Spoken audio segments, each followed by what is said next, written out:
Gahorana Imana Sebagangari nsobanura n'ibitabo byanjye nyenyera bikanga. Sinzi guhanjura byangoye, dore unyenyeranana nk'izishoka, ndabufata ukabishingwe, nawe ukoze intoki ngo ngukindikize, ukangukana amaza.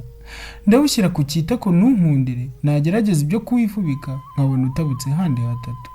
Ntiwambaye nk'abana, bamwe batagira ubambika, ndakakwambura. Ariko ntawe unseka naragowe. Amagorwa sinayizaniye arasanzwe mu bagabo, none ndasumbirijwe mvuna nyibyuka. Umbonera uwa none noye guhora nseko n'abaturanyi, ngo ndusha rubanda gutira. Na wa muturanyi Kimonya yansezereye nyibyuka, ati sinkwishingiye sinjye shobuja, niba Sebagangara atagushaka, urigumire mu kirago cyawe. Rero mpinga y'ubuhoro sinyewuzindukana, ngo ndushye nyurengana impinga, ndatambuka ugahinduka imishumi, nanga kwihibise ku nkisutamira mu nzu. None Sebagangari nyambika noye kwambukirwa, ndi mukuru nkaba umwambaro wo kwa so kwa Yuhi. Windeba undenze ngohe, kandi uhora uhabwa umushahara.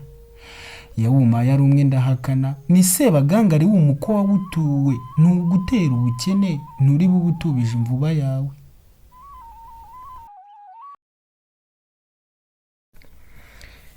Ngaya nguko, ngira ngo mwacyumvisha igisigo cy'umusizi Sekarama ka Mumba. Umusizi w'umunyarwanda mu gihe cye yanyariraga agasozi akagaca inkangu pe, yari umusizi w'icyatwa. Mbese ni umusizi watumye habaho ireme ry'ubusizi nyarwanda.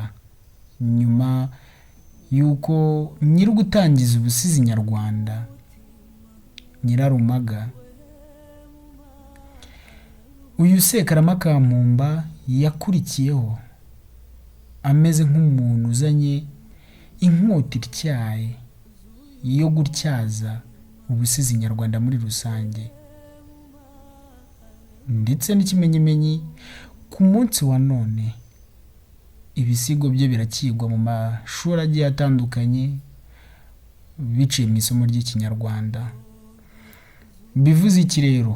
Ubusizi nyarwanda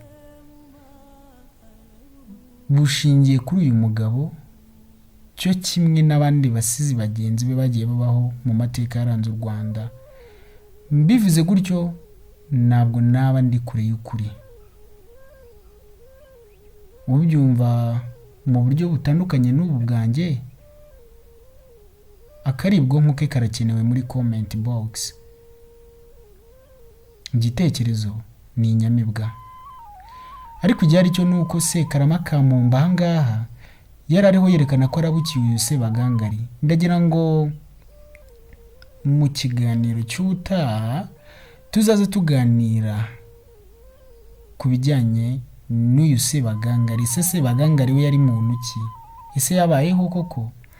Ko tubona muri iki gisigo harimo amaganya menshi, byari byagenze bite muri ibi bihe? Kubera ko burya umusizi asiga mu buryo bubiri. Hari ugusiga agendeye ku bihari mu gihe agezemo cyangwa mu gihe arimo, ariko hari no gusiga ashingiye ku mateka yaranze gakondo runaka y'iwabo.